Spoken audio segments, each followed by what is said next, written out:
മലയാളത്തിന്റെ ശ്രീനിവാസൻ അരങ്ങൊഴിഞ്ഞു. പകരം വെക്കാനില്ലാത്ത ചിന്തകൾക്കും ചിരിക്കും വിട. കണ്ടനാട്ടെ വീട്ടുവളപ്പിൽ ആ അതുല്യ കലാകാരന്റെ ഭൗതികദേഹം അഗ്നിനാളങ്ങൾ ഏറ്റുവാങ്ങി. വിവിധ മേഖലകളിലെ പ്രമുഖരടക്കം നൂറുകണക്കിന് ആളുകൾ ശ്രീനിവാസനെ യാത്രയാക്കാനെത്തിയിരുന്നു. മലയാളത്തിന്റെ ശ്രീനിവാസൻ അരങ്ങൊഴിഞ്ഞു. ഔദ്യോഗിക ബഹുമതികളോടെ നടന്ന സംസ്കാര ചടങ്ങിൽ മൂത്ത മകൻ വിനീത് ശ്രീനിവാസനാണ് അന്ത്യകർമ്മങ്ങൾ നിർവഹിച്ചത്. ചിതയിൽ തീ കൊളുത്തിയ ശേഷം നിറകണ്ണുകളോടെ ചിതയിലേക്ക് നോക്കി മുഷ്ടി ചുരുട്ടി രണ്ടാമത്തെ മകൻ ധ്യാൻ അച്ഛനെ അഭിവാദ്യം ചെയ്തു. സർക്കാരിന്റെ പ്രതിനിധിയായി മന്ത്രി പി പ്രസാദ് സംസ്കാര ചടങ്ങിൽ പങ്കെടുത്തു. വിവിധ മേഖലകളിലെ പ്രമുഖരടക്കം നൂറുകണക്കിന് ആളുകൾ ശ്രീനിവാസനെ യാത്രയാക്കാനെത്തിയിരുന്നു.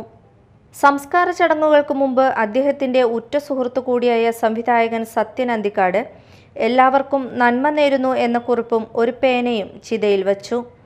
ടൗൺ ഹാളിലും വീട്ടിലുമായി പൊതുദർശനത്തിന് വെച്ച മൃതദേഹത്തിൽ അന്ത്യാഞ്ജലി അർപ്പിക്കാൻ സമൂഹത്തിന്റെ വിവിധ മേഖലകളിൽ നിന്നുള്ള നിരവധി പേരാണ് എത്തിച്ചേർന്നത്.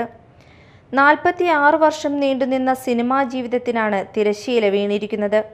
മലയാളിയുടെ സാമൂഹ്യ ജീവിതവും വ്യക്തിജീവിതവും രാഷ്ട്രീയ ജീവിതവും ഇതുപോലെ സിനിമയിൽ പകർത്തിയ തിരക്കഥാകൃത്തും സംവിധായകനും നടനും വേറെ ഉണ്ടാവില്ല. നർമ്മത്തിന്റെ മേമ്പടിയോടെ ശ്രീനിവാസൻ തൻ്റെ സിനിമകളിൽ എത്തിച്ചത് മലയാളിയുടെ പ്രശ്നങ്ങളായിരുന്നു. അതുകൊണ്ട് തന്നെ അദ്ദേഹത്തിൻ്റെ സിനിമകൾ ഇന്നും കാലിക പ്രസക്തമാണ്.